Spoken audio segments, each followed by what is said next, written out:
Dans la province du Tanganyika, lancement de la collecte des données pour le rapport étayé 2023. Cette collecte des données en vue de l'élaboration du rapport 2023 de l'initiative pour la transparence dans les industries extractives étayées a été officiellement lancée à Kalemi, chef-lieu de la province du Tanganyika. Au cours d'un atelier de sensibilisation des parties prenantes, a appris mardi la rédaction de la radio télécommunautaire Lukuga à des sources administratives. L'objectif de cet atelier était de rappeler aux parties prenantes les processus de l'ITIE, les données attendues de leur part, les outils que nous allons utiliser, ainsi que la manière de faire la sensibilisation afin de bien gérer les ressources naturelles pour un impact positif, a déclaré M. Caleb Boni Mukanji, expert de l'ITIE. Cette rencontre d'aujourd'hui est importante dans le sens qu'elle nous permet de pouvoir partager avec les parties prenantes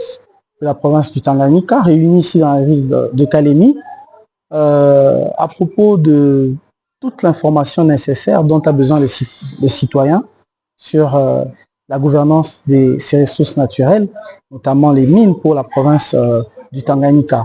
Et donc nous avons échangé avec les parties prenantes sur la norme ITIE, les questions clés du secteur extractif, du secteur minier particulier,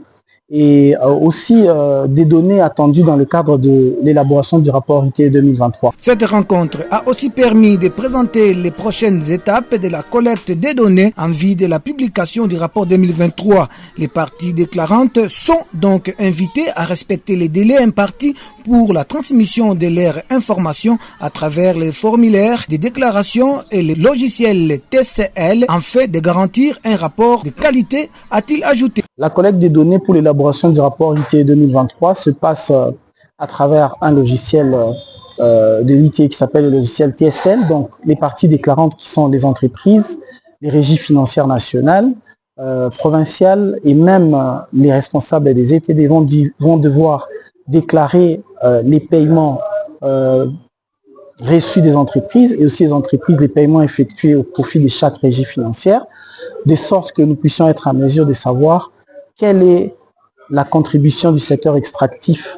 dans le budget national, dans le budget provincial, mais aussi dans les finances publiques locales des ETD, mais également aussi la contribution sociale et environnementale. Pour sa part, M. Kabazi Modeste, coordonnateur de la société civile au Tanganyika, a salué les innovations présentées lors de cet atelier, insistant sur la nécessité que les communautés vivant dans les zones minières bénéficient de compensations face aux risques environnementaux et appelle à un suivi rigoureux pour que la transparence se traduise en bénéfices concrets pour la population locale. Il faut noter que cet atelier s'inscrit dans le cadre du projet Encore avec l'appui de la Banque mondiale